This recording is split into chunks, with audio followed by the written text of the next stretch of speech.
24 के बाद आकर 2 दिन की सभाएं होगी, उसके बाद फिर 28-29 दिल्ली में मीटिंग है, और फिर दिल्ली से आने के बाद में फिर 1, 2, 3 से लेकर पंजाब में मीटिंग शुरुआत होगी। 6 और 7 की बड़ी कन्वेंशन होगी, और उसके बाद में 14, 15, 16, 17, 18 तक जो है नैनी माफ़ करना वो जगह का नाम अच्छा है, जो हमारा हर साल होता है मीटिंग धारीवाल के पास में, वहाँ पर होगी मीटिंग। क्या बोलते हैं ब्रदर लोग आए थे ना, कौन सा गाँव? सतकोहा, सतकोहा की मीटिंग, बड़ी मीटिंग होती है पंजाब में, सबसे बड़ी मीटिंग होती है। 3 से 4 हज़ार लोग लगभग इस एंड टाइम के लोग इकट्ठे होते हैं, बहुत बढ़िया। और ये जो मीटिंग होगी उनकी 32nd ईयर होगा शायद, मतलब 32वां साल का वो लोग कन्वेंशन, 32 या 33वां होगा, मतलब इतने साल से वो लोग कन्वेंशन रेगुलर करते आ रहे हैं। और पिछले कई सालों से, मतलब जब से हमारा पंजाब जाना हुआ तब से लेकर इस कन्वेंशन में एक ही प्रचारक है, और वो हमेशा हर साल हमें ही बोलते हैं, और इस मीटिंग में बहुत लोग आते हैं। इस मीटिंग को अपनी प्रार्थना में याद रखें। और आगे मीटिंग्स जनवरी तक जो है काफ़ी मीटिंग्स फिक्स हुई है। वेस्ट बंगाल की मीटिंग है जनवरी के महीने 9, 10, 11, ये वेस्ट बंगाल में पास्टर मोचारी ने मीटिंग रखा है। और इसके बीचों बीच बहुत सारी जगहों के अंदर से मैं प्रभु का धन्यवाद देता हूँ कि छत्तीसगढ़ से बहुत लोग बपतिस्मा के लिए तैयार है अभी, और जाने की मेरी तैयारी है। मैं क्या देखता हूँ कि काम का जो तेजी है वो बहुत स्पीड हो चुका है। अब पहले समय में पता नहीं साल में एक आधा बार कभी बपतिस्मा का वक्त आता था, लेकिन अभी हफ्ते हफ्ते में बपतिस्मा देने का मौका मिलते चला जा रहा है। प्रभु अपने राज्य में लोगों को जल्दी जल्दी लेके आ रहा है, क्योंकि इतना समय हो चुका है। आज के संदेश के शीर्षक के लिए prophecies of the end time by saint Paul, अंतिम दिनों का भविष्यवाणी संत पौलुस के द्वारा।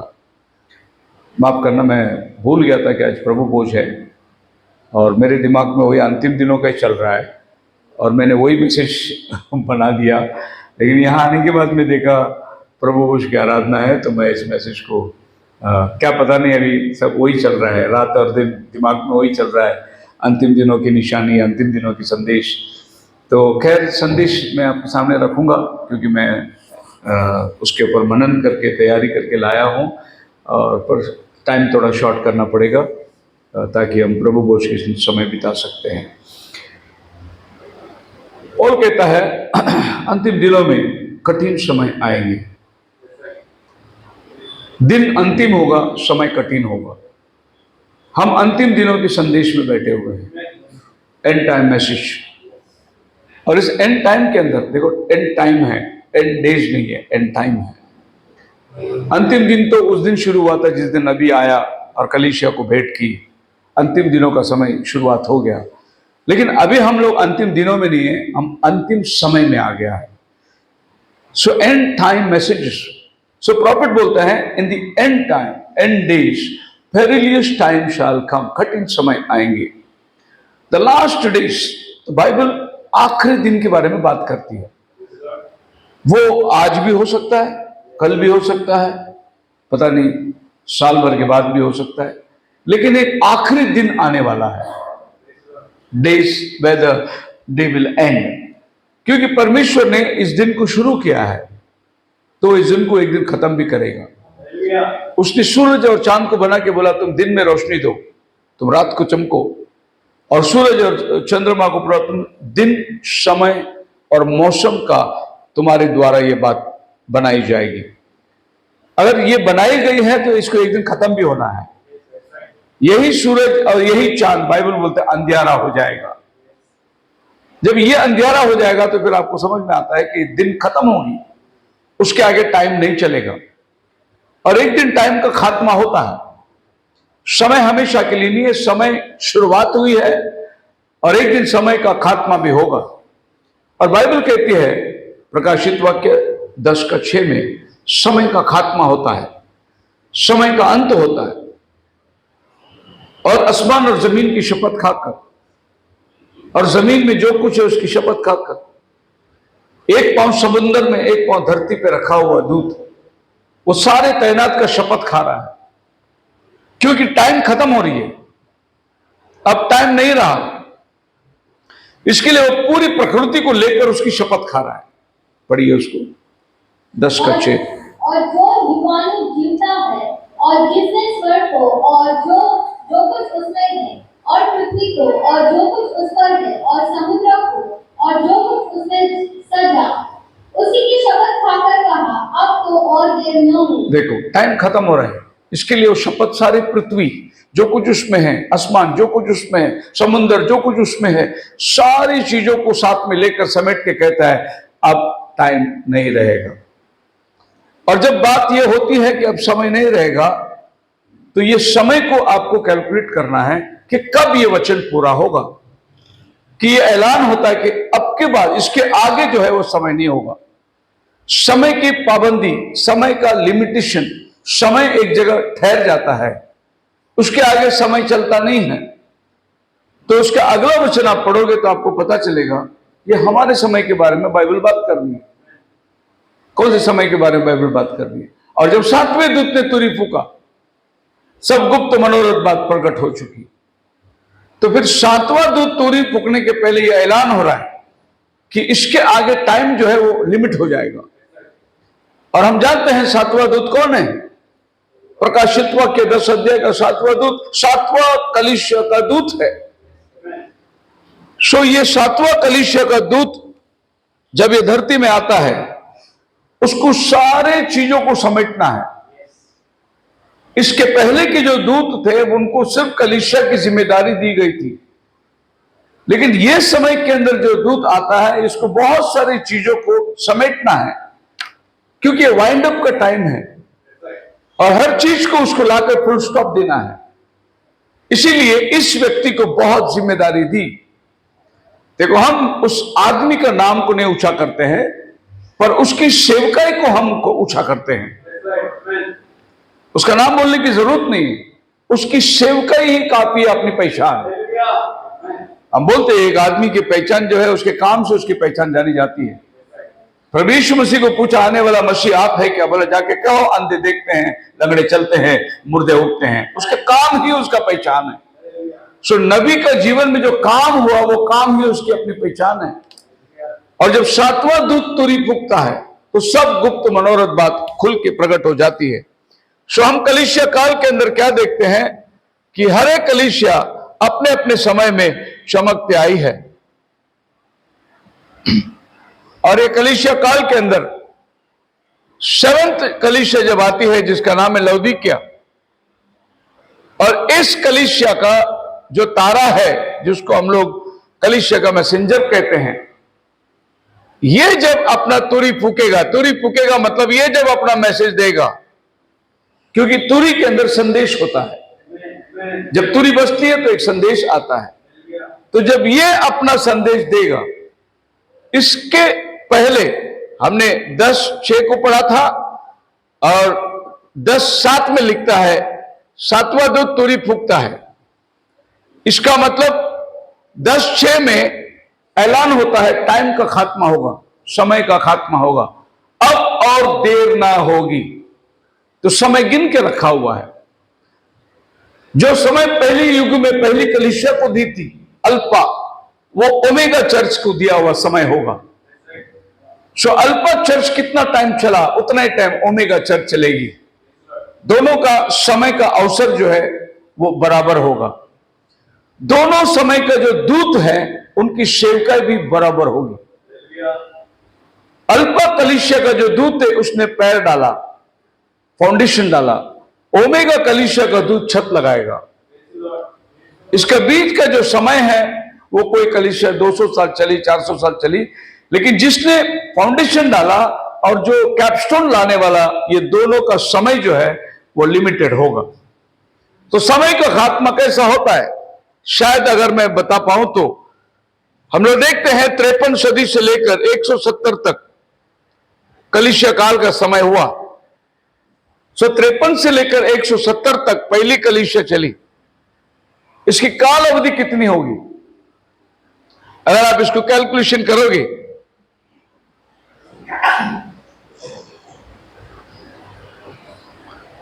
एक 117 साल। सो 117 साल प्रभु ने इस कलीसिया को दिया था, 117 ईयर्स। और हम अपना कलीसिया को देखते हैं, यह कलीसिया 1906 में शुरुआत होती है और इसमें हम लोग ये 117 साल जो प्रभु ने पहली कलीसिया को दिया था जोड़ते हैं, तो आपको मिलता है 2023। अभी हम लोग हैं 2025 में। तो ऑलमोस्ट आप ये देख सकते हैं कि पहला कलीसिया, ये जो समय था, ये सबसे छोटा समय था। इसके बाद जो है 170 से लेकर 312 तक का ये समय है। उसके बाद 312 से लेकर 606 तक ये समय है। समय बढ़ता जा रहा है। 606 से लेकर ये कलीसिया का जो टाइम है वो 1550 तक है और 1550 से लेकर 1750 तक का ये टाइम है और 1750 से लेकर 1906 तक का ये कलीसिया का टाइम है। सो युग बढ़ता चला गया, लेकिन आखिरी युग जब आती है तो समय घटाया आ रहा है और जो पहले युग को दिया उतना ही समय लगभग आपको और हमको मिला है। तो ऑलमोस्ट हम देखते हैं कि 2025 के अंदर समय खत्म होता है। अगर पहली कलीसिया को ले तो हम लोग 2025 के अंदर है, ज्यादा टाइम नहीं होगा। फिर भी हम लोग दो साल आगे गुजर गए, मतलब मौका हमको मिल गया। एफिसस और लौदीकिया, अल्फा ओमेगा। अब आप देखिए, ये पहला कलीसिया का जो दूत है पौलुस माना जाता है, क्योंकि पौलुस ने 7 कलीसिया का स्थापना तो किया, लेकिन पहला कलीसिया का दूत पौलुस को माना जाता है, जो पहले युग में शील के समान खड़ा हुआ था। अब पौलुस कहता है, सिमिलैरिटी को बताना चाहता हूं, यह कोई रेवल्यूशन नहीं है और ना ही ये कोई प्रेडिक्शन है, पर सिमिलैरिटी को बताना चाहता हूं। पौलुस बोलता है पहला कोरिन्थियन के अंदर 3:10 में, मैंने फाउंडेशन डाला और दूसरे ने उसके ऊपर रद्दा रखा। और पौलुस अपने आप को बोलता है, मैं वाइस मास्टर बिल्डर हूं। क्या बोला? परमेश्वर के उस अनुग्रह के अनुसार इंग्लिश में पढ़िए, 3:10 पहला कोरिन्थियन। मैं वाइस मास्टर बिल्डर। अब देखिए, पहला मैसेंजर पौलुस, जो कि वाइस मास्टर बिल्डर, अपना टाइटल बता रहा है, मैंने फाउंडेशन डाला। अब आप इसमें से क्या करिए, फर्स्ट वर्ड को लीजिए, पहले W को लीजिए, वाइस मास्टर बिल्डर, B को लीजिए,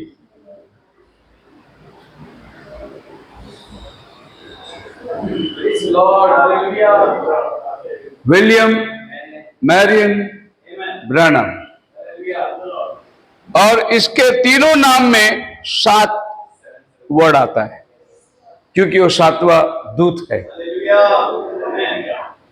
ये कोई इंसिडेंट नहीं है, मैं बता रहा हूं कि ये कहता है मैंने फाउंडेशन डाल दी, एक और आएगा वो छत लगाएगा।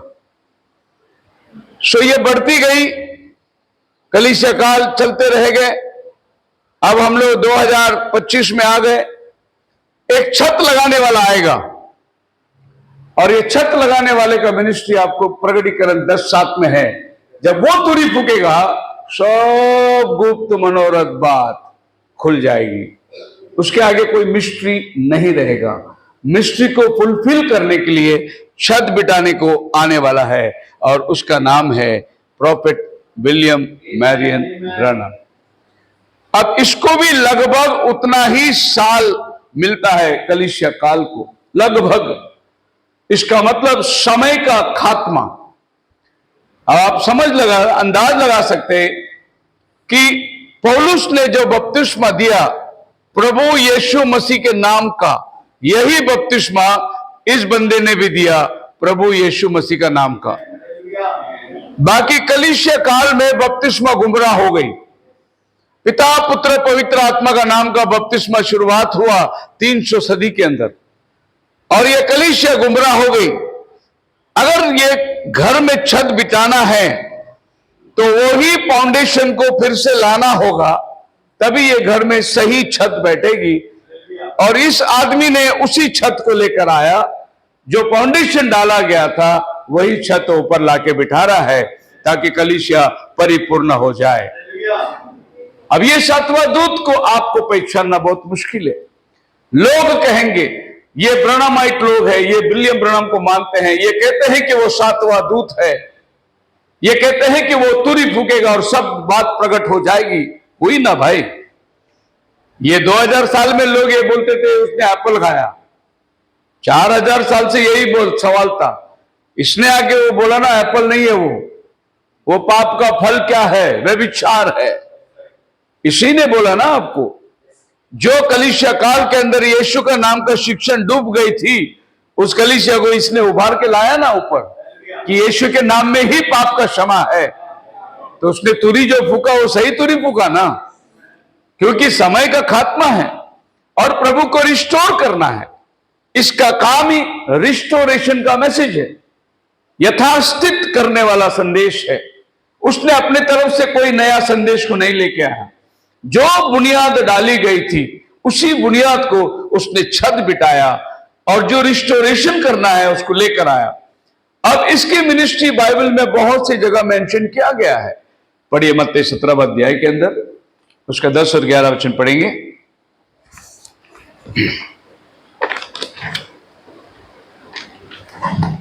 इस पर उसके चेलों ने उससे पूछा, तो शास्त्री क्यों कहते हैं कि एलिया का पहले आना अवश्य है? हाँ। उसने उत्तर दिया, एलिया अवश्य आएगा और सब कुछ सुधारेगा। सब कुछ सुधारेगा, रिस्टोर करेगा वो।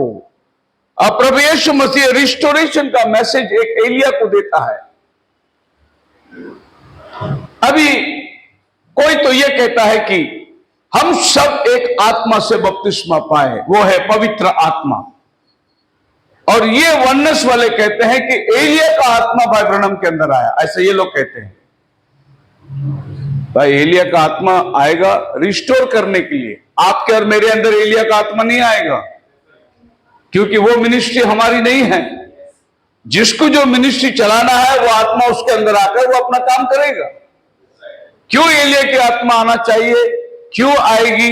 क्योंकि पहला राजा फर्स्ट किंग्स 17 अध्याय के अंदर पहली बार एलिया आया। उसके बाद दूसरा राजा सेकंड किंग्स दूसरा अध्याय के अंदर दूसरी बार एलिया का आत्मा आता है। उसके बाद लूक की किताब 1:17 में जॉन द बैप्टिस्ट के अंदर एलिया की आत्मा आती है। उसके बाद मलाकी की किताब में 4-5 के अंदर अंतिम दिनों के पहले एलिया की आत्मा आना है, चौथी बार। उसके बाद प्रकटीकरण की 11वें अध्याय के अंदर वो 2 नबी के साथ में 5वीं बार एलिया की आत्मा आनी है। आप बताइए, आज एक आदमी बोलते एलिया का आत्मा कैसे आ सकती है? अरे एलिया का आत्मा को 5 सेवा है। वो एलिया की आत्मा आपके अंदर मेरे अंदर आने की जरूरत नहीं। वो एलिया की आत्मा उसके अंदर आएगी जिसकी सेवा उसको आगे लेके जाना है। सो लूक में क्या लिखा है 1:17 के अंदर, जब जॉन का नाम रखना जा रहा था वो एलिया की आत्मा से परिपूर्ण था और उसके आगे आगे होकर चला। जब जॉन को पूछा गया आप कौन है, उसने बोला यशायाह ने जो कहा था मैं वो हूं, जंगल में पुकारने वाले का शब्द हूं। यानी उसकी सेवकाई की आइडेंटिफिकेशन है, उसकी सेवकाई बाइबल में लिखी हुई है। अगर आज भी एक व्यक्ति अगर ये कहता है कि उसकी सेवा बाइबल में देखो, तो आपको वचन के साथ उसकी सेवकाई को मिला के देखना है। भाई यही तो मिस्ट्री है। अगर ये मिस्ट्री आपको नहीं खुलती तो फिर एक नॉमिनल बिलीवर बनकर, एक साधारण विश्वासी क्रिश्चियन या नामधाराई बन के आप चलते रहेंगे। हम लोग जो फॉलो कर रहे हैं वो एक मिस्ट्री को फॉलो कर रहे हैं, एक भेद की बात है वो, और ये सबके लिए है ही नहीं। क्योंकि यीशु मसीह मत्ती 13 में कहता है ज्ञानवानों से छुपाकर बालकों पर यह प्रकट किया गया है। हम प्रभु को धन्यवाद देते हैं कि कोई पीएचडी, कोई डॉक्टरेट, कोई बाइबल कॉलेज ये मैसेज नहीं प्रचार करता जो मैसेज आप सुन रहे हैं आज। और ये भेद भरी बातें बाइबल कॉलेज में नहीं मिल रही है, ये भेद भरी बातें पीएचडी वाले के पास नहीं है, ये भेद भरी बातें प्रभु ने अपने दुल्हन को दिया के रखा है, हमने उसे पहचान लिया। बोलो हालेलुया। अब आप बताइए कि इतनी बड़ी दुनिया जो बाइबल पढ़ रही है, और ये बाइबल के अंदर पिता पुत्र पवित्र आत्मा के नाम में किधर भी बपतिस्मा हुई नहीं, और इतनी बड़ी दुनिया 45,000 डिनोमिनेशंस इसी वचन को मान रहे हैं, जबकि वचन है ही नहीं, ऐसा बपतिस्मा है नहीं। और जो बपतिस्मा है, जो लिखी है, जो वास्तव में है, उसी नाम में पाप की क्षमा है, वो बपतिस्मा लिए हुए कितने लोग बैठे? ये पुणे शहर के अंदर कितना चर्च है, और कौन लोग ये बपतिस्मा को मानते हैं? तो जब पुराना फाउंडेशन डाला था, इस फाउंडेशन को फिर से एक बार खड़ा करके छत लगाने का काम सातवां दूत करता है। और हम सौभाग्य है कि इसकी पहचान हमारे अंदर आ गई। We are identified with this message. बोलो हालेलुया। सो दुनिया को मालूम नहीं अंतिम समय क्या है, लेकिन आपको मालूम है अंतिम समय क्या है, क्योंकि आपके पास अंतिम समय का संदेश आया है, इसलिए दुनिया उसको पहचान नहीं सकती। आप मेरे साथ हैं? सो बाइबल बोलता है अंतिम समय में, दूसरा वचन पढ़ेंगे उसका, 2 तीमुथियुस 3 अध्याय 2 वचन, for main shall be lovers of their own self, covetous, boasters, proud, blasphemous, disobedient to the parents, unthankful, unholy। मनुष्य अपस्वार्थी, ये जो अपस्वार्थी, आज ये स्वार्थ आपको दिखाई देगा, और ये स्वार्थ सबके हाथ में है, और आदमी खुद का ही निकालता रहेगा फोटो, खुद का ही निकालता रहेगा। मैं कभी कभी हमारे विश्वासी लोगों के व्हाट्सएप देखता हूं, बड़ा गुस्सा आता है मुझे। अपना खुद का फोटो निकालेंगे और उसको व्हाट्सएप में रखेंगे, उनके कपड़े, वो किधर गए घूमने को, उनका खाने, उनके टेबल। बहुत से लोग तो अपने घर के कुत्ते को भी रखते हैं व्हाट्सएप में। सेल्फिश मोटिव, स्वार्थ जो है आज लोगों के अंदर बहुत अच्छे उतर के आ गया है। स्वार्थ जो है आज इतना भयंकर काम कर रहा है। वो समय चला गया जब हम लोग किसी फंक्शन में जाते थे तो खड़े रहते थे, बड़ी मुश्किल से फोटोग्राफर को बोलना पड़ता था, यार मेरा एक फोटो निकालना, और वो बड़ा मुश्किल से टाइम मिलेगा तो वो भी बड़ा आकड़ में कहीं। लेकिन अभी हर आदमी के हाथ में कैमरा है। अभी मैं पंजाब में गया था तो वहां पर शादी होती है, तो वहां पर मैंने क्या देखा, लोग शादी को आते सर ये लोग, कोई वो कोने में खड़ा है, वो कोने में खड़ा है, सब सेल्फी चालू है, सब जगह में वो कॉर्नर में फोटो निकाल रहे। और इधर शादी दूल्हा दुल्हन बैठे, इनके पास कोई भी नहीं है, और पास्टर बोल रहा है आ जाओ शादी पढ़ना है, आ जाओ अंदर बैठो शादी पढ़ना है। किधर कौन सुनता, सब अपना फैशन सेल्फी निकालने के चक्कर में पड़ा है। इससे बड़ा स्वार्थी दुनिया में कभी नहीं आया था। एकदम पीक आवर में हम लोग बैठे हैं, जब आदमी स्वार्थी बन चुका है, उसको किसी की चिंता है नहीं, किसी की परवाह है नहीं। वो समय चला गया। अगर आप 50 साल के दरमियान होते रहेंगे तो आज से 25 साल के पहले की स्टोरी आपको थोड़ी बहुत याद रहेगी कि सद्भावना लोगों के अंदर थी, एक मेगे के लोगों की चिंता थी, एक मेग के लोगों के ऊपर एक तरस कि भाई कुछ जरूरत पड़े तो हम दौड़ के जाते थे मदद को, है नहीं। लेकिन आज कोई आपको नहीं पूछने वाला है, आप नीचे गिर के पड़े रहेंगे, लोग अपने काम पे चलते रहेंगे। कोई एक दो मेहरबान होगा जो आपको उठा के रिक्शे में डालने की कोशिश करेगा, लेकिन और भी एक मेहरबान होगा, वो तो मोबाइल निकाल के शूटिंग करता रहेगा आपको। आपके टांग टूटे हैं, आपके खून बह रहे हैं, वो शूटिंग कर रहा है वहां पर, हर जगह के अंदर। मतलब अब वो जो समय था वो खत्म हो चुकी है। और पौल कहता है कि मनुष्य अब स्वार्थी होंगे। और ये जो गुण है, ये गुण को देखने के बाद हमें आज समझ में आना चाहिए कि हम लोग अंतिम दिनों के कठिन समय में जी रहे हैं। अब ये अंतिम दिनों में कठिन समय आएंगे, कठिन समय आ चुका है। आज हम यूपी में जाकर प्रचार नहीं कर सकते, आज हम एमपी में जाके बपतिस्मा नहीं दे सकते। आज ये इस मैसेज को जो है रोक लगा दिया गया। आप कलीसिया घर के अंदर कलीसिया नहीं भर सकते, अब प्रार्थना बंद होती चली जा रही है। अब चर्चिसों के ऊपर रोक लाया गया है। अब चर्चिसों को हिसाब देना है। अब चर्चिसों ने जिस जमीन को रखी थी उस जमीन सब गवर्नमेंट ले रहा है। ये सब के बंदिश आज मसीह लोगों में कठिन समय आ चुका है और आपकी आजादी जो है अभी आपके पास से छीना जा रहा है। तीसरा वचन में लिखा है, without natural affection truth breakers false accusers incontinent fears despises of those that are good। भले के बैरी, सब बातों को तो नहीं देख सकता लेकिन एक दो बातों को हम बोल सकते हैं। भले के बैरी, आपको टारगेट क्या कहा? क्योंकि आप अच्छे काम कर रहे हैं। भले के बैरी, जमाना भले को आदर करती थी लेकिन आज भले के पीछे लगी हुई है। आपको भलाई करने के लिए आज बड़ी दिक्कत है। आप देख सकते हैं पिछले दिनों में 2 नन लोगों को पकड़कर जेल में डाल दिया गया। भले के बैरी, वो भला करने के लिए जा रहे हैं, वो पेशेंट लोग की सेवा करते हैं, गरीबों की सेवा करते हैं, भला काम करते हैं, उनको पकड़ के जेल में डालने वाले लोग आए। उनका सोच विचार क्या होगा सोचिए। एक आदमी जा रहा है, अपने जानवर को लेके जा रहा है मार्केट में, उसको पकड़कर उसको टेम्पो से नीचे गिर के उसको मार डालते क्योंकि वो जानवर लेके जा रहा है। भले के बैरी, वो आदमी बेचारा एक ड्राइवर है लेकिन खत्म कर दिया उसको जान से। 1-2 नहीं, अब अगर पढ़ोगे इतिहास के अंदर तो अभी इन दिनों के अंदर तो 100 से अधिक लोगों को मार दिया गया, पब्लिक के हाथ में मिला, मार दिया उसको। ये समय जो है ये पहले हम लोग नहीं देखते थे लेकिन अभी आ रहा है क्योंकि वचन कहता है इसकी पूर्ति जरूरी है और इसके पूर्ति के साथ साथ आपका तैयारी जरूरत है। जब आप इन समयों को देखते हैं, मैं सबको सच कहता हूं, लिटरली आज पब्लिक प्लेसेस में जाकर विश्वासी आदमी खड़े रहने के लायक नहीं रहा।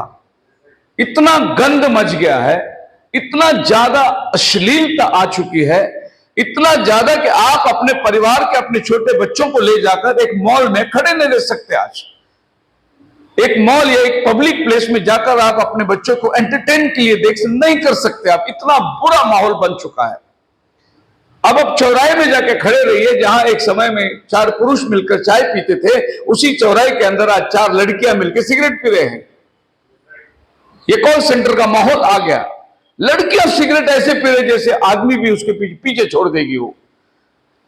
ये दृश्य कभी हमने देखा ही नहीं था लेकिन आज वो दृश्य देखना पड़ रहा है। बड़ा अजीब से लग रहा है, अफसोस लग रहा है। एक बार ऐसा हुआ था, हम लोग जब छोटे थे तभी टपरी होती है ना, पान की टपरी है, तो हम लोग सवेरे जाके बटर लेते थे चाय में डुबा के खाने के लिए। हमारी माँ भी काम पे जाती थी, डैडी भी काम पे, तो हम लोग नाश्ता वही 5 पैसे के 5 बटर मिलते थे। कितने? वो गोल गोल बटर होता है टोस्ट की जैसा, 5 पैसे के 5 बटर मिलते। एक दिन मैं बटर लेके के चाय में डुबो के खाया, मेरा सर घूमने लगा और चक्कर आने लगा। स्कूल नहीं जा पाया मैं।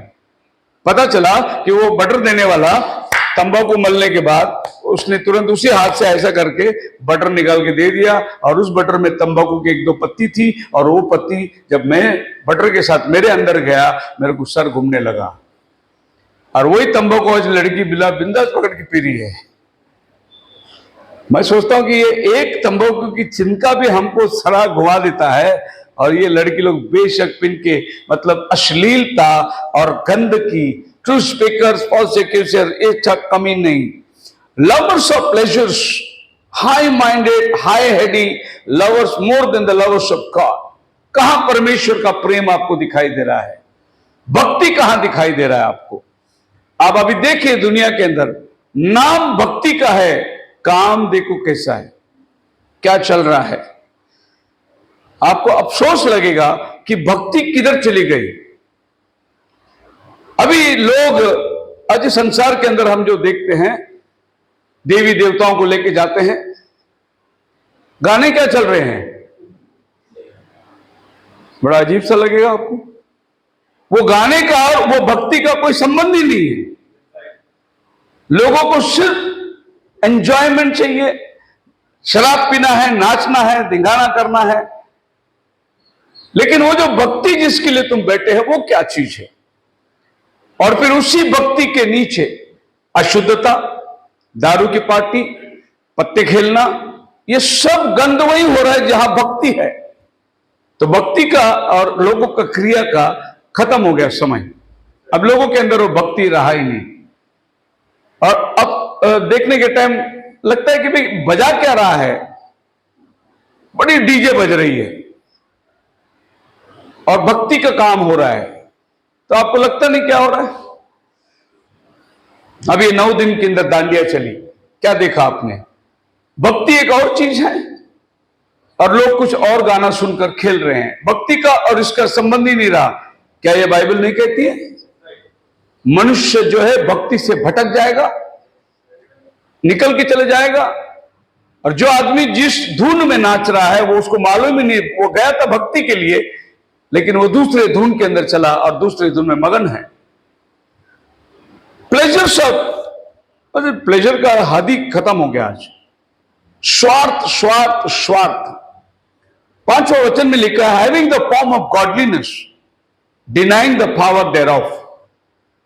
भक्ति का भेष सबके पास है कि वो अपने मजहब को एक भक्ति के रूप में बता रहा है, दर्शा रहा है, लेकिन उसके मन के अंदर द्वेष है, विरोध है, फुट है, विधर्म है। तो भक्ति का जो भेद है वो अलग चीज है। अब सब जगह में भक्ति दिखाई तो दे रहा है लेकिन उसकी शक्ति क्या है उसको नहीं मानेंगे वो, लेकिन नाम भक्ति की होगी। और आप देख सकते हैं हमारे देश के अंदर क्या क्या हादसा हो रही है। आदमी जा रहा है भक्ति को, लेकिन वो भक्ति की बात को छोड़कर दूसरे का कार तोड़ रहा है, लोगों को खींच के मार रहा है। नाम भक्ति, काम क्या है? उसकी शक्ति कौन सी है? भक्ति कुछ और कर रहा है, शक्ति कुछ और चला रहा है। मैं आपको ये इसलिए दर्शा रहा हूं मसीह में मेरे प्रिय लोगों, हम जिस समय में आए हैं ये वो समय है जिसको पौलुस ने आज से 2000 साल पहले दर्शाया। अंत के दिनों में कठिन समय आएंगे और ये कठिन समय को हम लोग आज सामना कर रहे हैं। आपको अजीब सा लगेगा कि ये क्या हो रहा है, लोग उसकी शक्ति को खत्म कर देंगे। एक समय था प्रार्थना हो रही है तो लोग उसकी इज्जत करते थे, प्रार्थना को डिस्टर्ब नहीं करते थे, बोले प्रार्थना हो रही है। लेकिन आज प्रार्थना हो रही है, अंदर जाकर लोगों को मारपीट कर रहे हैं, प्रार्थना का घर भंग कर रहे हैं, पुलिस अंदर घुस के लोगों को लेके जा रही है। जबकि पुलिस का काम क्या था? उस भक्ति की हिफाजत करना उसका काम था, लेकिन वही पुलिस आज पास्टर को हथकड़ी लगाकर पुलिस स्टेशन ले जा रही है। वे भक्ति का भेष तो धरेंगे पर उसकी शक्ति को नहीं मानेंगे। सो पौलुस ने, जैसे आज हम लोग अनुभव कर रहे हैं, इसको पौलुस ने दर्शन में देखा कि ये घटनाएं अंतिम दिनों में होने वाली है। और ये पौलुस के समय में भी हो रहा था। पौलुस को कचहरी में खड़ा कर दिया गया, पौलुस को अग्रिप्पा के पास खड़ा कर दिया गया, पौलुस को कोर्ट में खड़ा कर दिया गया, पौलुस के ऊपर कई दिन जो है कार्रवाई चलती रही। वो बोलता है कि मेरे को किस काम के लिए तुम लाके जेल में खड़ा किया है? अग्रिप्पा को पौलुस पूछता है मेरा गुनाह क्या है? ये कहते हैं कि ये हमारे धर्म को भंग किया। एक पुनरुत्थान को मानता है, एक पुनरुत्थान का विरोध करता है। सुन हे राजा, दमस्कस के रास्ते में जाने के टाइम मुझे एक दर्शन हुआ। मैंने पूछा हे प्रभु तो कौन है? उसने कहा मैं यीशु हूं जिसे तू सताता है। उस दिन मेरा मन परिवर्तन हो गया। मैं तो यीशु नाम लेने वाले को मारने के लिए जा रहा था, लेकिन पता चला यही यीशु मुर्दों में से जिंदा हुआ है, यही मेरा यहोवा परमेश्वर है। क्योंकि मैंने प्रभु को पूछा, प्रभु ने उत्तर दिया मैं यीशु हूं। तो अग्रिप्पा को पूछता है जो मैंने अनुभव किया क्या मैं वो बता नहीं सकता हूं? वो बोलता है कि जिसको मैंने देखा, मेरे जीवन की परिवर्तन हुई, क्या मैं वो प्रैक्टिस नहीं कर सकता हूं? मुझे इस काम के लिए यहां लेके आया। तो वहां महायाजक था, वो जाकर पौलुस को थप्पड़ मारने के लिए गया, महायाजक। और पौलुस ने उसके हाथ को रोक दिया, बोला कि महायाजक तू अगर न्याय आसन पर बैठा है तो न्याय कर, मेरा मारने का अधिकार तुझे किसने दिया है? पौलुस अपना हक मांग रहा है। मसीह लोगों, आज आपको और हमको अपना हक मांगने का टाइम आ गया है। मेरा हक मुझे चाहिए, मारने के लिए तेरे को अधिकार किसने दिया? न्याय कर। फिर आज जो हो रहा है हमारे साथ, क्या हो रहा है मसीह लोगों के साथ? न्याय नहीं हो रहा है। न्याय एक बाजू रह गई, आज सताव बढ़ चुका है। ये जो टाइम है जो आप देख रहे हैं, रोज अखबारों में आ रहा है। अभी ये जनवरी के अंदर महाराष्ट्र में कन्वर्शन बिल पास करने वाले हैं और महाराष्ट्र से ये ऑर्डर निकला है, दिसंबर तक सब चर्चों का रिपोर्ट मंत्रालय में पहुंचना है और ये काम सीआईडी को दिया गया है। कई पॉइंट्स बना के दी गई है कि हर चर्च की इंक्वायरी, पास्टर की इंक्वायरी, विश्वासियों की इंक्वायरी होगी और ये रिपोर्ट जो है दिसंबर महीने के अंदर गवर्नमेंट को पहुंचना है ताकि अगले जनवरी में ये लोग एक नया बिल लाएंगे, बपतिस्मा पे रोक लाएंगे, कन्वर्शन पे रोक लाएंगे। इस तरीके का परेशानी होगी। अब आपको रिपोर्ट देना होगा पुलिस स्टेशन में अगर आपको बपतिस्मा लेना है तो। क्या हो रहा है? अंतिम दिनों में कठिन समय आएंगे। अब वो समय आ चुका है हमारे सामने। किसी भी वक्त में कुछ भी हो सकता है क्योंकि समय का खात्मा हमारे आंखों के सामने है।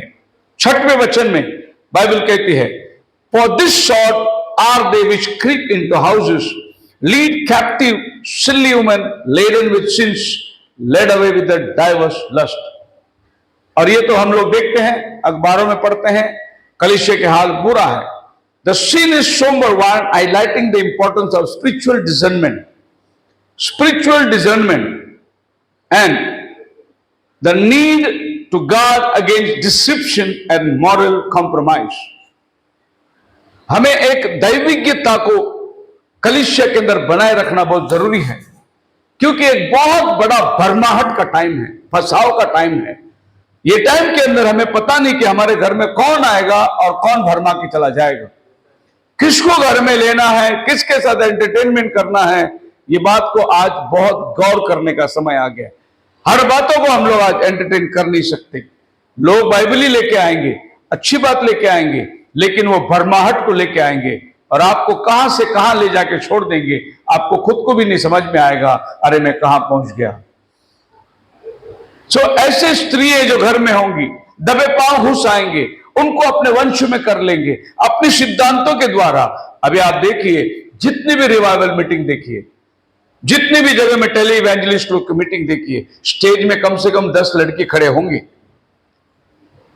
उनको दिया गया कपड़ा और वो वहां नाचेंगे, वहां वो गाएंगे, वो होना चाहिए। 10 लड़कियां स्टेज में होंगे और तभी वो कलीसिया जो है उसकी बढ़ोतरी होती है, वो कलीसिया का प्रज्वलित होती है।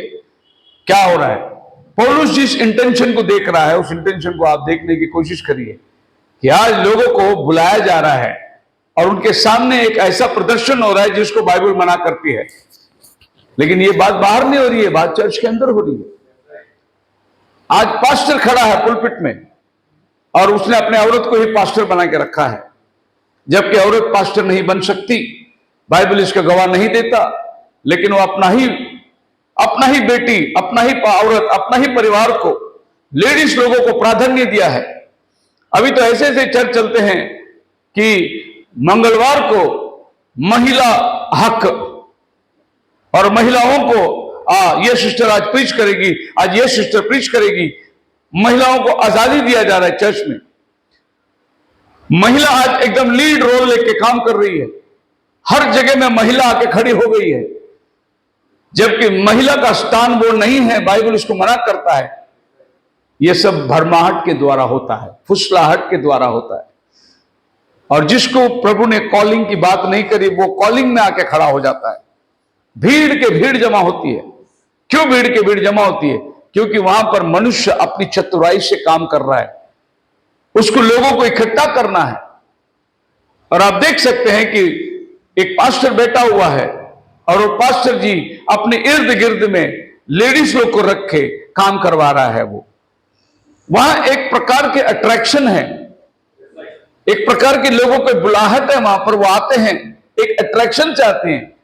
और जो लेडीज बैठी हुई है, आप उसका जीवन या उसके हुलिया को देखकर बाइबल को मिला के देखो, उसके बाल कटे हुए हैं, वो लिपस्टिक लगाई हुई है, वो कपड़े कम पहनी हुई है, वही चप्पल पहन के बैठी हुई है। फिर आप देख सकते हैं कि वो वचन के अनुसार उसका जीवन नहीं है। लेकिन ये क्या है? पौलुस ने बोला दबे पांव घुसाएंगे, उन स्त्रियों को अपने वंश में कर लेंगे और उनके द्वारा चर्च की प्रॉफिट के बारे में सोचेंगे, मिनिस्ट्री को बढ़ाने के बारे में सोचेंगे। और ये बात हम समझ में नहीं आ रही है कि आज शैतान किस तरीके से काम करना शुरू किया। ये वचन जो पौल बोलता है, इस वचन को अगर गौर करके देखोगे तो आपको पता चलेगा कि आदम के वाटिका के अंदर आदम और हवा, शैतान आया, हवा को पकड़ा। और सेकंड कोरिन्थियों के अंदर पौलुस इसी बात का करता है 11वां अध्याय के अंदर, मुझे डर है जैसे शैतान ने हवा को भरमाया वैसा तुम्हें ना वो भरमाए, इसीलिए स्त्री को प्रचार करने का अधिकार मैं नहीं देता। तो यही वो पात्र थी जहां शैतान ने उसको उपयोग किया, और आज यही वो पात्र है जो कलीसिया को बंधी हुई है। और लोग चल रहे हैं, लोग हर बात को आगे लेके जा रहे हैं जहां मना करता है। बोलो हालेलुया। 7वां वचन लिखा है, ever learning and never be able to come to the knowledge of truth. सीखते रहेंगे, सीखते रहेंगे, सीखते रहेंगे, लेकिन परिपूर्णता के अंदर कभी नहीं आएंगे, सच्चाई को समझ ही नहीं पाएंगे। बाइबल बहुत पढ़ाते हैं, लेकिन ये बाइबल को समझ ही नहीं उनके पास। वचन को किस तरीके से गुमराह करेंगे आपको होश भी नहीं रहेगा। वही वचन को पढ़ेंगे जो वचन आप दे रहे हैं, उसी वचन को बोल के उसको गुमराह करके छोड़ देंगे, और हमें समझ में नहीं आ रहा है इतने अद्भुत बातें। अभी इन दिनों के अंदर मैंने सुना एक पास्टर जी बोल रहे, याकूब का 2 अध्याय 19 वचन में लिखा है, क्या तो विश्वास करता है कि परमेश्वर अच्छा करता है? शैतान भी विश्वास करता है और थरथराता है। यह वचन को लेकर वो लोगों को क्या पढ़ा रहा पता है? अगर तू विश्वास करेगा एक ही खुदा है, शैतान भी विश्वास करता है, यानी तू भी शैतान हो गया। वचन क्या बोल रहा है और इसकी कंसेप्ट क्या हो गया? अगर तू एक खुदा का विश्वास करता है तो तू शैतान का विश्वास है तेरे पास, क्योंकि शैतान भी विश्वास करता है खुदा एक ही है, इसीलिए 3 खुदा विश्वास करो। अरे यही तो शैतान का शिक्षण है। कितना बड़ा पॉलिसी से शैतान अंदर घुस के आ गया और बोले तुम 3 विश्वास करो, एक खुदा को मानने वाला और शैतान का शिक्षण है। जबकि बाइबल ऐसा नहीं कहता है। बाइबल कहता है अगर तो एक परमेश्वर विश्वास करता है, अच्छा करता है, क्योंकि शैतान को भी मालूम है परमेश्वर कितना है। लेकिन इंसान परमेश्वर को 3 में टटोल रहा है। यह बोलना चाहता था याकूब, लेकिन यहां पर उल्टा हो गया। हम जब संडे स्कूल में थे, एक लड़का नया नया विश्वास में आ गया था, बहुत आवेशी, इतना आवेशी कि कब्रिस्तान में जाके बैठ के बाइबल पढ़ता था, रात और दिन बाइबल। एक रात हम लोग चर्च में नाइट प्रेयर के लिए थे, तो इसके अंदर दुष्ट आत्मा आ गई और ये गोल गोल घूमने लगा, जैसा घड़ी का कांटा कैसा घूमता है ऐसा वो बिस्तर पे गोल घूम रहा है, घड़ी के कांटे के मापे। हम लोग सब उठ गए। ज्यादा हम लोग को उम्र नहीं था, 12-15 साल का उम्र रहेगी हम लोग को, लेकिन उसमें मैं थोड़ा सा लीड में रहता था, हर चीजों को आगे लेके चलता था। और फिर हम लोग ने उसको प्रार्थना किया। जब उसको प्रार्थना किया, दुष्ट आत्मा ने अपना मुंह खोला, तो हमने पूछा कहां से आया है? तो बोले कब्रिस्तान से आया है। कब्रिस्तान से? बोले हाँ, ये आया मेरे कब्र पे बैठा था बोलता। तो मैं उसके साथ आ गया यहां पर। अभी ये कब्र पे बैठ के बाइबल पढ़ रहा था, लेकिन वो कब्र में जिसकी आत्मा है वो आत्मा इसके पीछे आ गई। फिर हमने प्रार्थना किया, उसको जाओ, निकल गई। ये बंदा विश्वास में इतने आवेश हो गया और पास्टर के पास जाके बोला, पास्टर जी मुझे शादी करना है। तो पास्टर जी बोला, बेटा बिल्कुल सही बात कर रहा है तू, मुझे कश्मीर से कन्याकुमारी तक सेवा करना है और मैं शादी करने के बाद मेरा सेवा को शुरू करूंगा। पास्टर जी बोला, बेटा शादी करके तो मैं पछता रहा हूं, मेरे को भी इच्छा था पूरी कन्याकुमारी तक सेवा करने का, लेकिन शादी की जिम्मेदारी में मैं फंस गया। तू शादी करके कैसे काम करेगा? चलो कोई बात नहीं, लड़की देखी है? बोले हाँ देखा है। अच्छा अपना ही चर्च का है? हाँ हाँ अपना ही चर्च का है। कौन है वो? आपका बेटी।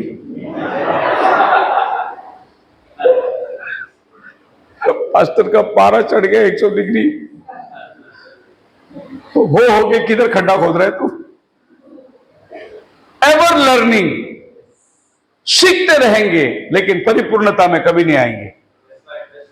उसके बाद पास्टर जी ने बोला, बेटा 9-2-11 हो जा।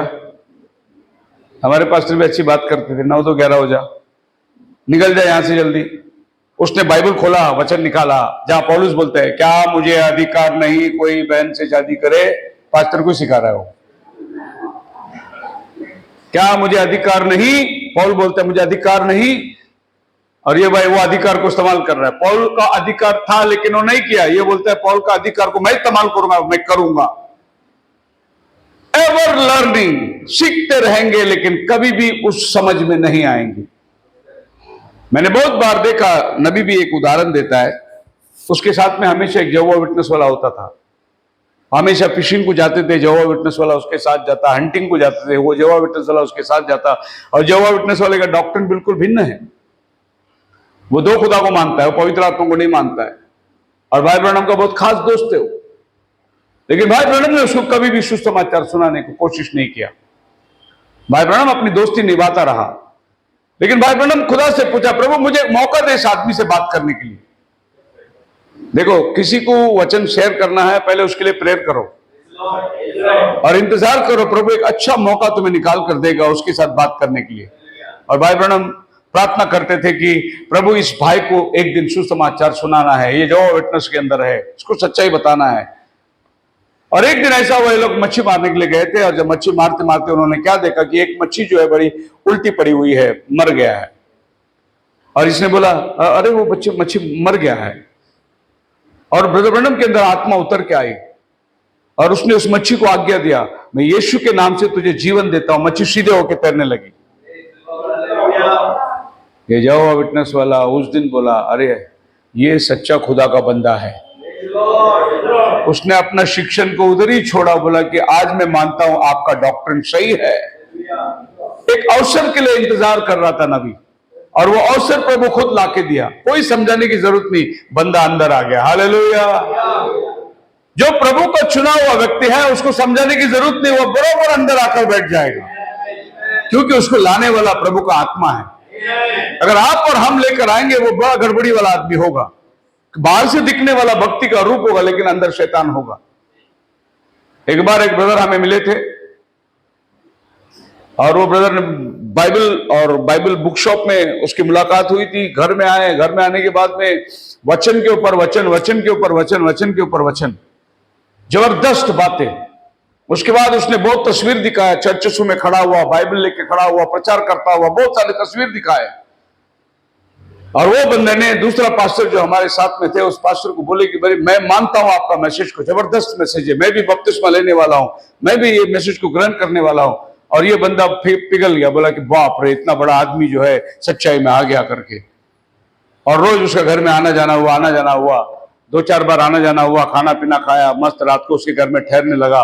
और अचानक एक दिन उसने बोला कि मेरे पास में रेलवे मंत्री का ऑर्डर आया है, और मेरे पास में इनकी पहचान है, और मैं इतने लोगों को नौकरी लगा सकता हूं। अगर आप लोग 25-25 हजार रुपये देंगे तो मैं सबको नौकरी में लगा सकता हूं। उसने फोन लगाया रेलवे का पीए को, पीए ने बोला आप लोग मंत्रालय आ जाओ सब फॉर्म लेकर, क्योंकि कुछ लोगों की पहचान थी। उसने यहाँ से 10-12 लोगों को लेकर दिल्ली पहुंच गया, महाराष्ट्र भवन में रुकाया उनको, पार्लियामेंट गोल गोल घुमा के दिखाया उनको, ऑफिस के अंदर गया, वहां से लेटर लेके के सबको दिया, तुम्हारा वीजा, क्या बोलते हैं उसको, तुम्हारा लेटर, अपॉइंटमेंट लेटर आ जाएगा।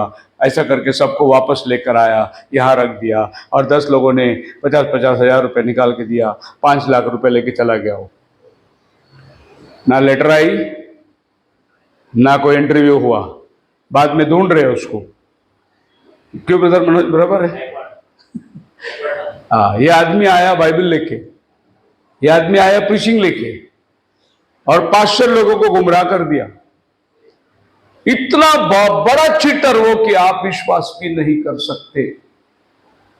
पास्टर का घर में बैठे बैठे उसने बोला मैं तुमको 10% में पवई के अंदर फ्लैट लेके देता हूं, गवर्नमेंट के स्कीम में। पास्टर भी बोला पवई में फ्लैट मिलता है तो क्या बड़ी बात है। बोले ज्यादा नहीं, तुम 50 हजार रुपए दो, तुमको फ्लैट लेके देंगे। और उसको लेके गया मंत्रालय में, बांधकाम विभाग के बाहर बिठाया, अंदर गया, वो वहां से पेपर लेके आया, उसके हाथ में दे दिया, लिखा हुआ है ये बंदे को पर 10% में पवई में फ्लैट मिल गई, फ्लैट नंबर, बिल्डिंग नंबर सब लिया, और एक चाबी भी उसको दे दिया हाथ में।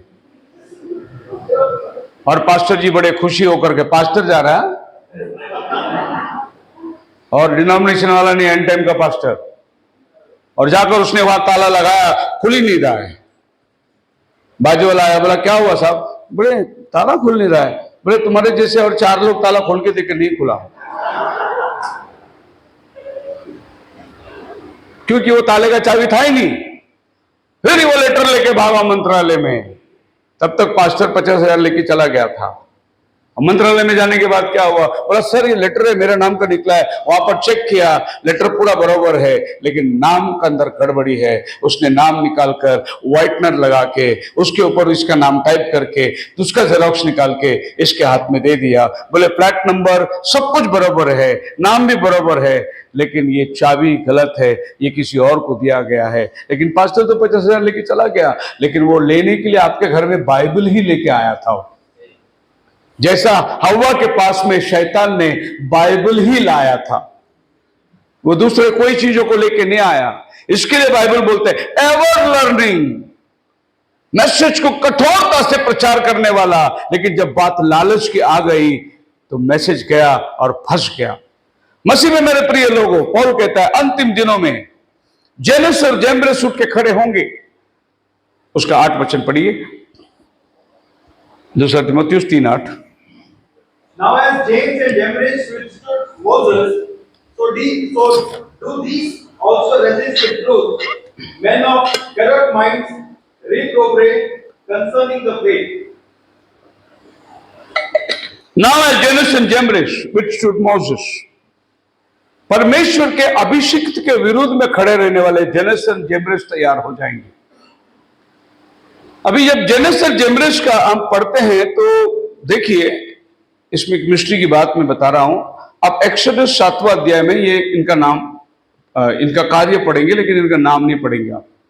एक्सोडस 7 में 10 और 11 के अंदर मोसेस को सामने आके खड़े रहने वाले थे जेनस और जेम्ब्रेस, लेकिन वहां जेनस और जेम्ब्रेस नहीं है, वहां मैजिशियन करके लिखा हुआ है। And Pharaoh also called the wise men and the sorcerers, now the magician of Egypt. Magician, exodus में इनका नाम है मैजिशियन। आपके बाइबल में जब पौलुस इसको रिपीट करता है तो उनका नाम लिख के रिपीट करता है।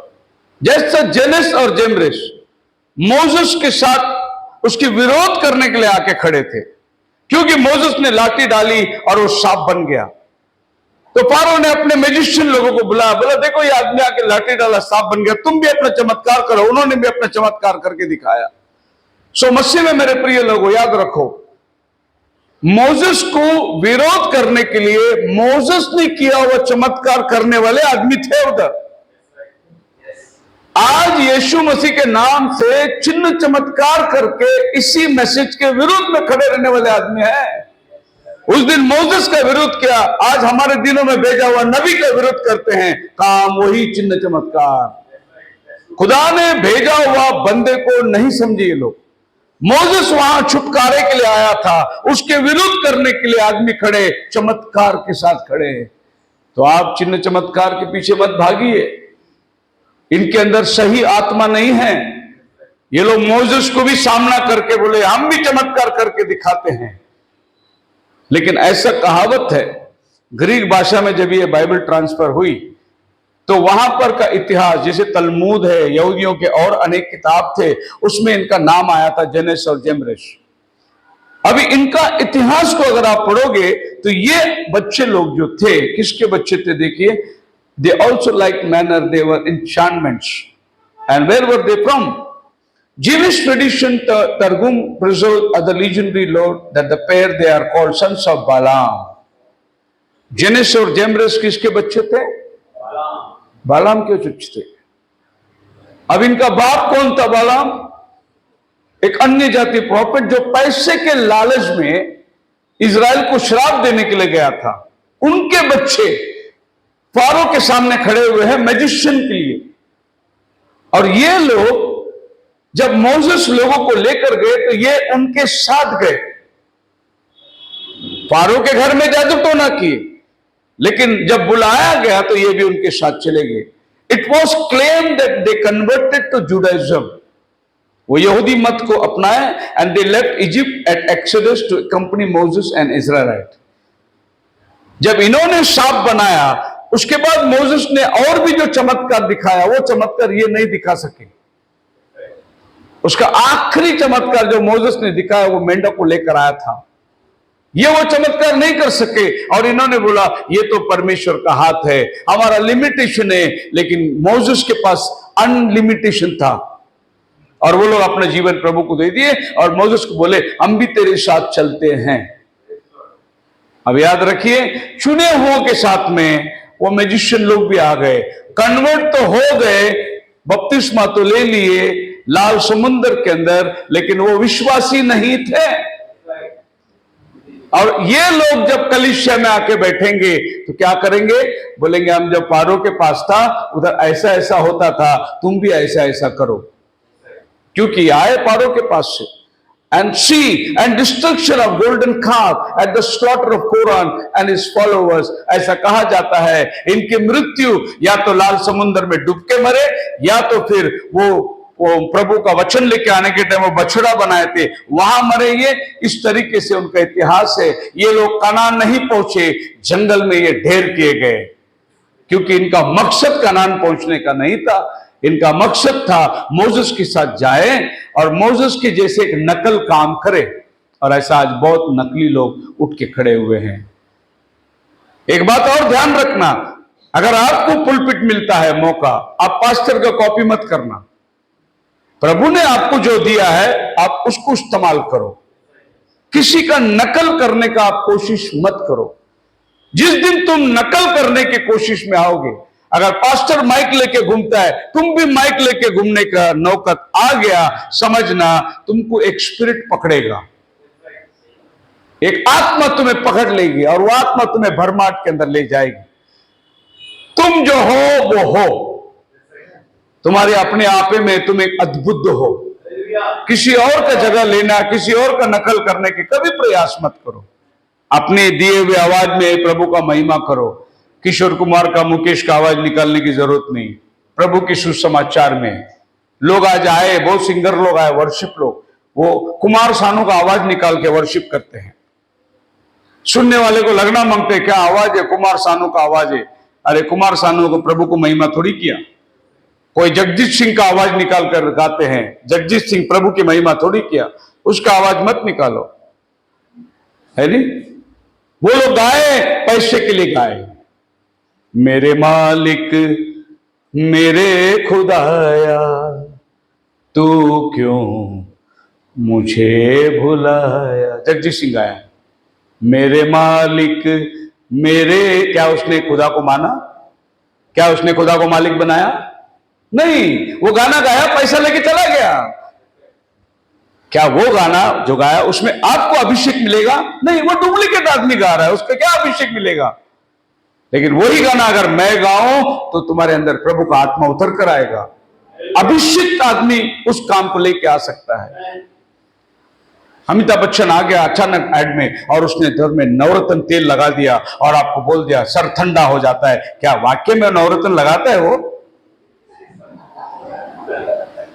नहीं, वो नवरत्न तेल वाले ने उसको बोला ऐड दो, और बेवकूफ लोग अमिताभ लगाते करके ये भी नवरत्न तेल लेके लगा रहा है।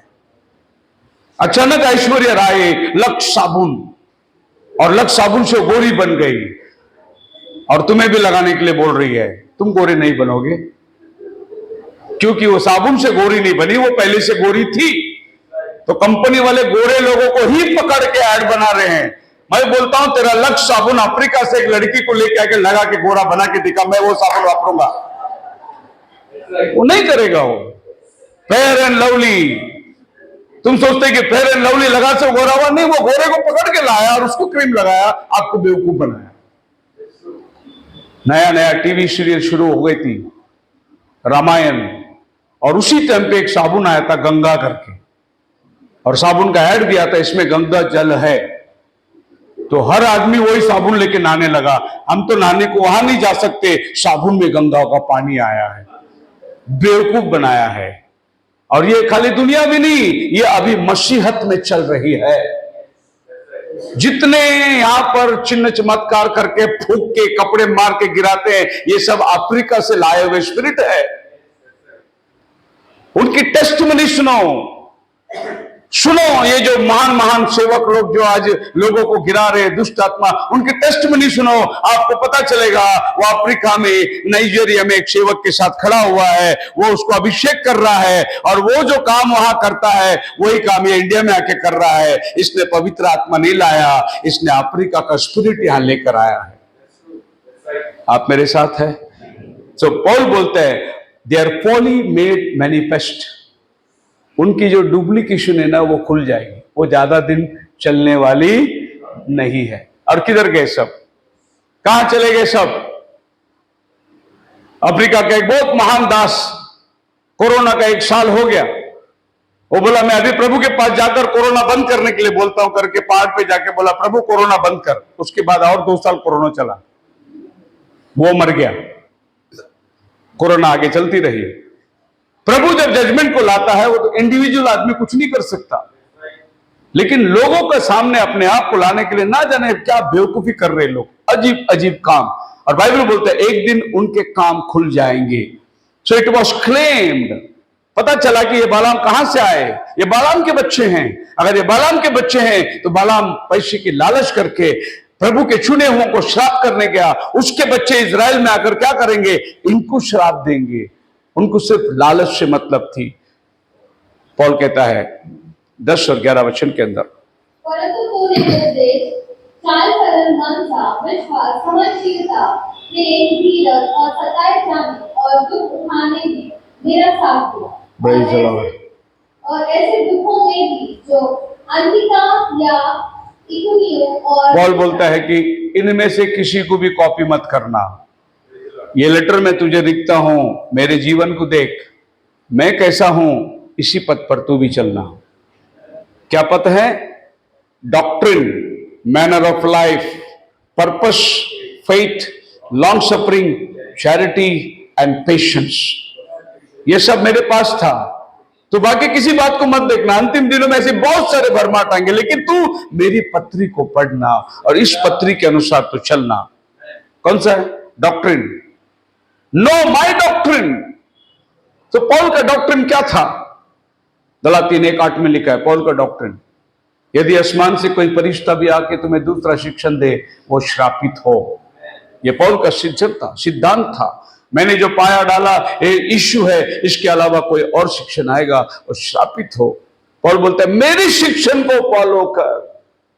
और फिर वो बताता है 11 के अंदर, persecution, application which came in Antioch, Iconium, Lystra, I endured, but out of them all Lord delivered me. मेरे ऊपर तकलीफ आई, मेरे ऊपर परेशानी आई, लेकिन आज का प्रचार क्या है? तुम आशीर्वादित हो जाओगे, प्रभु तुमको उठाएगा। तुमको आज 1 है, प्रभु 10 देगा। तुम आज 1 कार है, प्रभु 4 कार देगा। तुम इस साल अमेरिका जाओगे। पौल बोलता है तकलीफ होगा, परेशानी होगी, यीशु के लिए मारे जाओगे, बांधे जाओगे, जेल होगा। ये पौल का सुसमाचार था। आज का सुसमाचार को पौल के सुसमाचार के साथ टैली करके देखो, बिल्कुल मैच नहीं होगा, क्योंकि आज प्रॉस्पेरिटी की बात हो रही है। सो पौल का सेवा करने का जो तरीका था, गॉडली परसिक्यूशन 12 वचन में, yea all that will live godly in Christ shall suffer persecution. कहां पौल ने आशीर्वाद की बात करी? पौल ने सताव का बात किया है। और आपको मालूम है मसीहत के ऊपर 2000 साल से सताव ही होता आया है, और लोग आज ये सताव की बात नहीं करते, आशीर्वाद की बात करते। इसीलिए एक आदमी को पकड़ के 2 थप्पड़ देगा, वो तुरंत बोल देता है मैं मसीह नहीं, मैं आया था। 2 थप्पड़ दिया बोल देता है वो, लेकिन ये 2 थप्पड़ के पहले हालेलुया करके अन्य भाषा बोल के नाचता था वो चर्च में। लेकिन 2 थप्पड़ मिली, भूल गया सब कुछ। आप मेरे साथ हैं? वो सिर्फ मसीह का ढोंग कर रहा था, लेकिन अगर वो मसीही होता, पौलुस की शिक्षण होती, वो बोलता था मरने के लिए तैयार हो, मैं लेके जाओ मुझे किधर जाना है। लेकिन हम ये विश्वास को कभी भी इनकार नहीं करेंगे। तो ये परसिक्यूशन चल रहा है सब जगह, और आप जब जानते हैं कि ये परसिक्यूशन की हालत क्या है, फ्रॉम वर्स्ट टू वर्स्ट,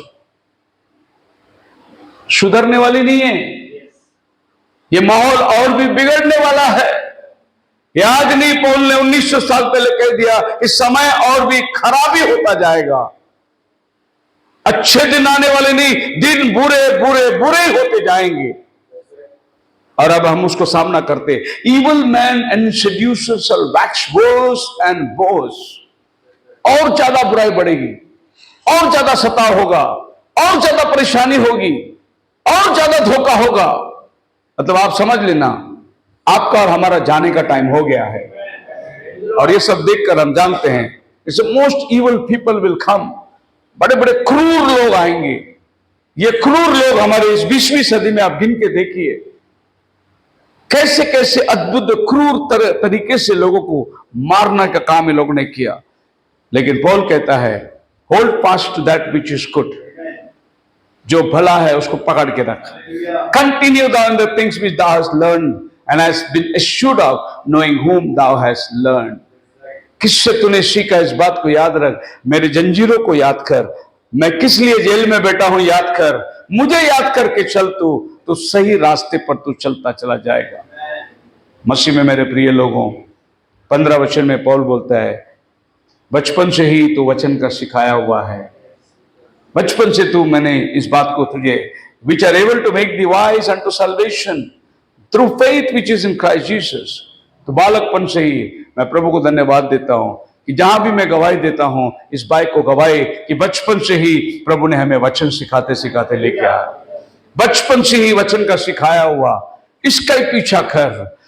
मेरा पास्टर जो है वो बहुत ही वननेस और वन गॉड और वन बैप्टिज्म के लिए वो खतरनाक आदमी था। वो इस बात में कभी कॉम्प्रोमाइज करता ही नहीं। ये बात और है कि मैसेज की बात है, लेकिन ये सच्चाई के लिए वो जान देने को तैयार होता था। यीशु का बपतिस्मा, एक खुदा का शिक्षण, बड़ी कठोर और कठिनाई से, और वही शिक्षण पौलुस हमें देता आया, और आज हम भी उसी शिक्षण का पालन कर रहे हैं। 16 में आने के बाद बाइबल बोलते हैं, every scripture is given by the inspiration of God and is profitable for doctrine, for reproof, for correction, for instruction and righteousness। हर वचन परमेश्वर ने आपके सुधार के लिए दिया है। ये चैप्टर जो है ना, बहुत पावरफुल चैप्टर है, जबरदस्त चैप्टर है। नहीं ये वचन बराबर नहीं है, ये वचन ऐसा नहीं है, ये वचन ऐसा नहीं है, इसका मीनिंग ये नहीं है, उसका मीनिंग वो नहीं है। कोई भी वचन हो, वो तुम्हारे सुधार के लिए, तुम्हारे शिक्षण के लिए। अब लोग बोलते वो लोग मैथ्यू 28:19 मानते नहीं, क्या बात करते आप? हम उसी के अनुसार तो चलते हैं। वो लोग पिता पुत्र पवित्र आत्मा का नाम नहीं मानते, क्या बात करते हैं? हम उसी को तो मानते हैं। तुमको नाम नहीं मालूम है, हमको नाम मालूम हो गया। मत्ती 28:19 में यीशु मसीह ने बोला, जाकर तुम सबको चेला बनाओ, उन्हें पिता पुत्र पवित्र आत्मा के नाम से, in the name of name. हमको नाम मालूम पड़ गया, प्रभु यीशु मसीह के अलावा और कोई नाम है नहीं आसमान और जमीन में। सही तरीके से मत्ती 28 को अगर कोई समझा तो हमने समझा है, और हम उस वचन का पालन कर रहे हैं। हालेलुया। अगर वो नाम शब्द वहां नहीं होता, उसके बजाय नामों से दो करके होता, तो हम पिता पुत्र पवित्र आत्मा के नाम में बपतिस्मा लेते। लेकिन वहां लिखा है नाम से लो, तो नाम एक नाम होना चाहिए, 3 अक्षर है। मसीह में मेरे प्रिय लोगों, 17 में कहता है, unto a perfect man, that man of God may be perfect, thoroughly furnished unto all good things, ताकि तुम एक सिद्ध मनुष्य की डील डौल में बढ़ता जाओ। Through furnish unto all good works, सारे भलाई काम में बने रहो। खुदावन आपको आशीष दे। प्रार्थना कर लेता हूं।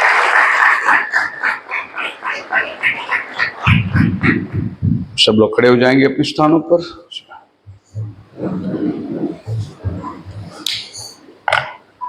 हम विश्वासियों के लिए एक आशा है, हम उद्धार पाए हुओं को